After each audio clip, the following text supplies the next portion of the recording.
souhaiter la bienvenue sur cette terre du Niani, dans la commune de Koutiaba Wolof.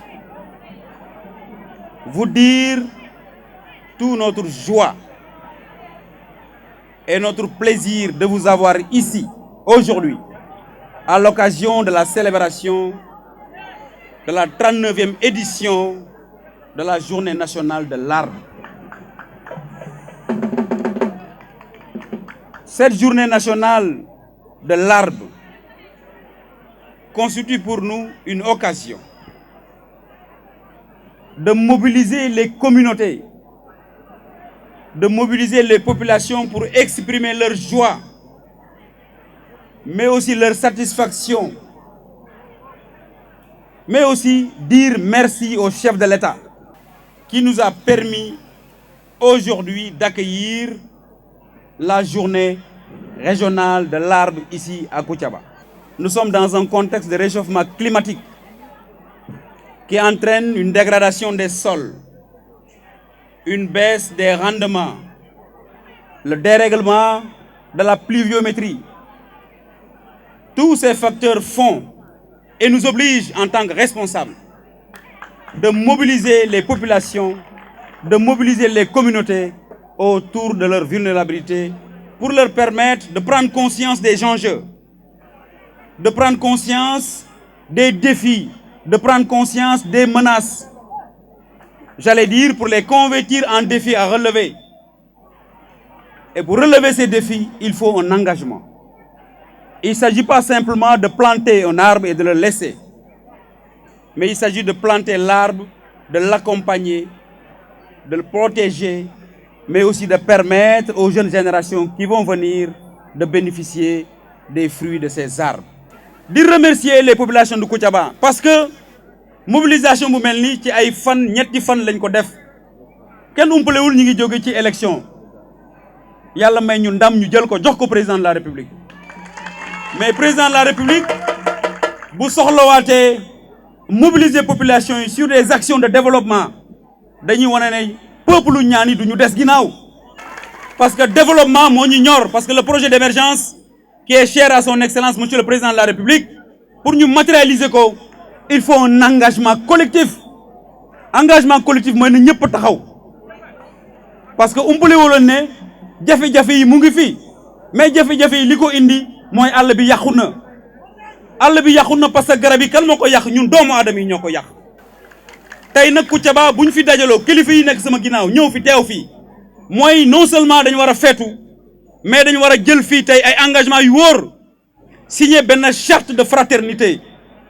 boo xamante ni bépp acteur bu nekk ci biir àll bi mooy ñëw signé ko ñu ne ku dagga garab na nga jëmbat garab ku gis garab buy yàqu na nga ko taxawal parce que àll bi bu naatee ñun ñooy am jàmm.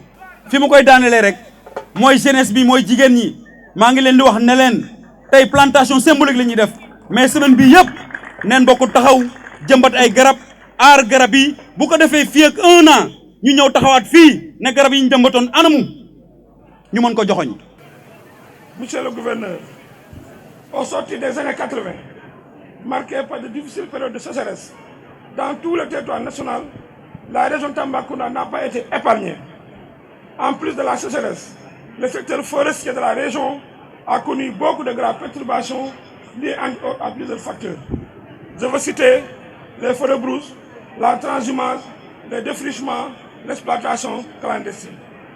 Pour renverser cette tendance, l'État a pris une panoplie de mesures et de politiques en faisant la sauvegarde des ressources naturelles et de l'environnement une priorité en responsabilisant les collectivités territoriales à travers les textes de la décentralisation et la mise en place de projets et programmes. C'est donc dans le cadre de la mise en œuvre de ces mesures que le service forestier de Tambacounda a assuré en 2021, en rapport avec les populations, les collectivités territoriales et les partenaires au développement, une production de 1 492 122 plants répartis dans 76 pépinières, dont 20 en régie, 5 communautaires, 46 individuels et 5 scolaires. En plantation, les réalisations suivantes ont été effectuées. 1390 hectares de plantations massives, 510 km d'axes routiers, plantation linéaire, plantation d'ombrage, 6,25 hectares, distribution individuelle de plants, 25 319 plants ont été distribués aux populations. À l'occasion de cette 39e journée, j'invite toutes les forces vives de la région à s'investir au mieux pour que la campagne de cette année connaisse un succès sans précédent afin qu'ensemble nous réussissions à inverser le processus de désertification et de dégradation des écosystèmes déjà bien perceptibles à travers le pays. Mon commandant inspecteur régional des eaux et forêts de Tambacounda, je me réjouis de constater aujourd'hui que le trafic illicite de bois, un fléau qui commençait à bien entamer les formations forestières de notre région, a été fortement combattu par vos hommes et à côté de toutes les forces de défense et de sécurité de Tambacounda. C'est dire combien nous avons bien anticipé pour traduire en acte la volonté de Monsieur le Président de la République, son Excellence, Monsieur Macky Sall, lors de son discours du 4 avril dernier, de ne plus voir qu'un seul arbre soit abattu pour être exporté hors de nos frontières. Cette année, la campagne de reboisement est encore placée sous le parrainage d'un arbre mythique, très présent dans le paysage floristique sénégalais. Je veux parler du Khaya sénégalensis.